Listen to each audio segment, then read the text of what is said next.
Hi, everyone. Thank you for joining me. If you are new here, I am Dr. Santina Wheat. I'm a family physician and a career and life coach dedicated to helping healthcare workers find balance, joy, and purpose in their lives and careers. Today, we are diving into a topic that is often overlooked, but is so crucial for our mental and emotional well-being, and that is self-compassion. Now, I know many of us, especially in healthcare, are used to being tough on ourselves. But what if I told you that being kinder to yourself could actually make you more resilient? Stick around because in the next few minutes, we are going to explore what self-compassion really is, why it is important, and how you can start practicing it today. Now, when I first embarked on my journey into medicine, I believed that being hard on myself was the key to success. I thought pushing myself to the limit and demanding perfection was necessary to achieve my goals. In my eyes, perfection was necessary in healthcare. It felt like it helped me become a physician, match at the residency I was hoping for, and get a leadership role at my organization. However, over time, I learned that while self-criticism fueled my initial drive, it just stopped helping. If anything, it was adding to the negative cycle and it contributed to my negative self-thoughts.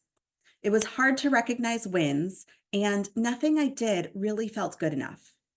It also made it more difficult to feel like I could advance because again, I never felt good enough. As I realized I needed to change in order to be happier at work and at home, this was one of the many things that needed to change. Self-compassion truly allowed me to grow and sustain my passion for medicine. So let's get to it. First, we will start by breaking down what self-compassion actually means. At its core, self-compassion involves trusting yourself with the same kindness, understanding, and care that you would offer to a good friend. It is made up of three main components: self-kindness, common humanity, and mindfulness. And so what do I mean by these? Well, self-kindness means being warm and understanding towards yourself when you suffer, fail, or feel inadequate, rather than ignoring your pain or being self-critical. Common humanity is the recognition that suffering and personal failure are part of the shared human experience. It is about understanding that you are not alone in your struggles. Now, mindfulness in this context means holding your thoughts and feelings in a balanced awareness, rather than over-identifying with them or pushing them away. So these three components work together to create a more compassionate and balanced view of yourself. So why is self-compassion so important, especially in fields like healthcare where stress is a constant companion? First off, research has shown us that self-compassion is linked to lower levels of anxiety and depression, higher levels of happiness, optimism, and life satisfaction. But beyond that, self-compassion actually builds resilience. When we are kind to ourselves during tough times, we are better able to cope with the challenges, bounce back from setbacks, and avoid the burnout that is so prevalent in high-stress professions. I have a previous video all about resilience, so I hope you will go back and watch it if you have not already. So now I want you to imagine being in a difficult situation at work. Perhaps you made a mistake, or you are feeling overwhelmed by the demands of your job. If your first instinct is to criticize yourself, you are adding to your own stress. But if you can pause, acknowledge that you are doing your best, and treat yourself with kindness, you are creating a space where you can recover and approach the situation with a clearer, calmer mind. If you take a few moments, many of us can identify multiple times in the day when you were critical of yourself instead of compassionate. And I would ask you to ask yourself, are you speaking to yourself how you might speak to someone else? If not, maybe it's time for a change. Now, let's get practical. How can you start incorporating self-compassion into your daily life?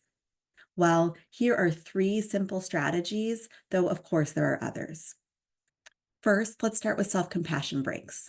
Throughout your day, especially during stressful moments, take a brief pause. Acknowledge what you are feeling. Remind yourself that it is okay to feel this way, and then say something kind to yourself, just as you would to a friend. A second way to incorporate self-compassion is journaling for self-compassion. Set aside a few minutes each day to write down your thoughts and feelings, particularly in response to challenges. In your journal, practice reframing your inner dialogue to be more supportive and understanding. Remember, think of how you might talk to a friend. And then the third is mindful breathing. When you are feeling overwhelmed, take a few deep breaths and focus on the sensation of breathing. As you breathe in, imagine you are inhaling kindness and compassion. As you breathe out, release the tension and self-criticism, and continue this several times. Now, these practices may seem small, but they can make a significant difference over time. Remember, self-compassion is a skill that you can build, just like any other. To wrap things up, I want to remind you that self-compassion is not a sign of weakness. On the contrary, it is one of the most powerful tools you have for building resilience and maintaining your emotional well-being.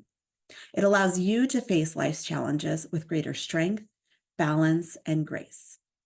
Now, again, we spoke about what self-compassion is, why it is important, and a few easy ways to incorporate it for physicians and other healthcare professionals. So now I encourage you to start practicing self-compassion today, even in small ways. Your future self will thank you. If you found this video helpful, please like it and share with others who may benefit. And don't forget to subscribe for more content on resilience, self-care, and finding joy in your work and life. And I'd love to hear from you. How do you practice self-compassion? Let me know in the comments below. Until next time, take care and be kind to yourself. And remember that I am grateful for each and every one of you. If you're interested in finding out more about personalized coaching services, please don't hesitate to reach out.